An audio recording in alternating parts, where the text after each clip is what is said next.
Long ago, when kings ruled with gold and fear, and words carried more weight than swords, there lived a ruler so proud that even the wind seemed to bow when he passed.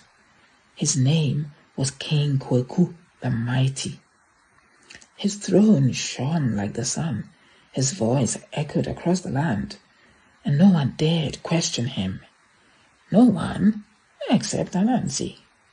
Anansi was small, small enough to be ignored, small enough to be laughed at, but small things, as the world would learn, often carry the sharpest minds. The king believed wisdom belonged only to rulers. He said power proved intelligence, and one day he made a decree. "No one in my kingdom," he declared, "is wiser than I." The people nodded, because kings were not meant to be challenged. But somewhere in the crowd, Anansi listened and smiled, because whenever someone claimed to be the wisest, Anansi knew a lesson was waiting to happen. The king announced a contest. Anyone who could challenge his wisdom would be rewarded with gold. Anyone who failed would lose everything they owned. The court fell silent. No one dared step forward, until a small voice said, "I accept." Laughter exploded through the hall. The gods looked down and saw a spider walking calmly across the polished floor. Anansi.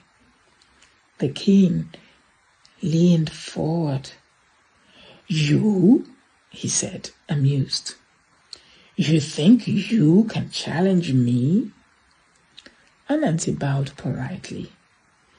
"I do not think I can," he said. "I simply wish to try." The king agreed, already imagining his victory. The first challenge began. The king asked riddles, complex ones, ancient ones, questions scholars had debated for generations, and Anansi answered each one calmly, not quickly, not arrogantly, but with quiet confidence. The court began whispering. The king frowned. This was not how the story was supposed to go. Then the king changed tactics. "If you are so clever," he said, "tell me something I do not know." Anansi looked around the room. He saw gold, power, fear, and pride. He smiled. "I will tell you something," Anansi said, "but first I need your help." The king laughed. "You need my help?" "Yes," said Anansi. "Only the wisest king could assist me." Flattery softened the king's suspicion. He agreed. Anansi asked for a large pot. The king ordered one brought. Anansi asked for ropes.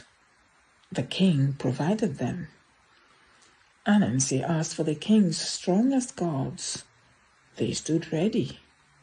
The court watched, confused. "What are you doing?" the king asked.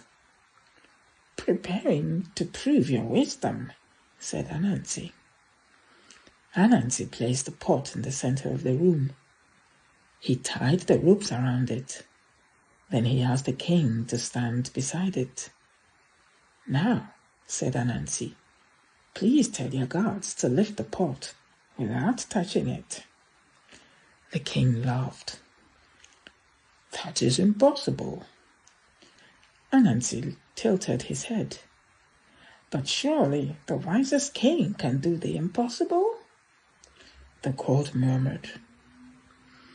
The king felt eyes watching him. He gave the order anyway. The guards struggled. They pushed. They pulled. Nothing worked. The pot remained still. The king grew irritated. "This is foolish," he snapped. Anansi nodded. Yes, he said softly. It is foolish. Silence fell. The king narrowed his eyes. What do you mean? Anansi bowed again. You asked me to tell you something you do not know, he said. And now you know this. Even the wisest king cannot change what is impossible. Wisdom is not power. Wisdom is knowing limits. The room froze. No one spoke. The king's face darkened. For a moment, it seemed anger would win, and many thought Anansi's life was over.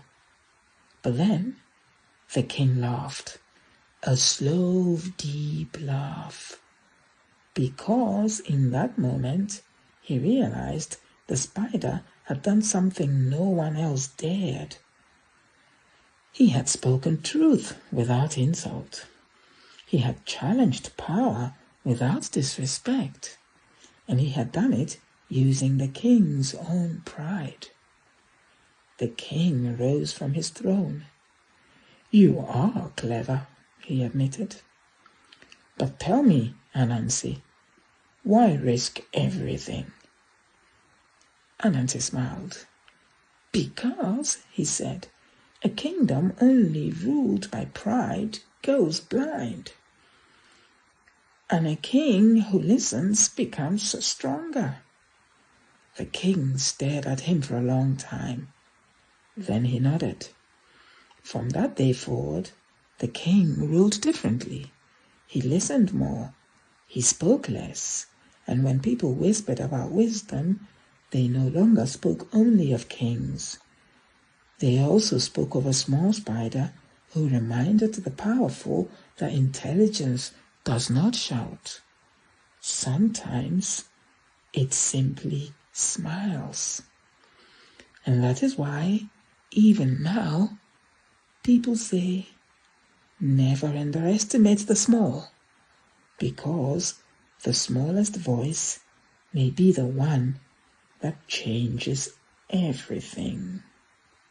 If this story spoke to you, leave a like and subscribe so these African folktales continue to live on for the next generations.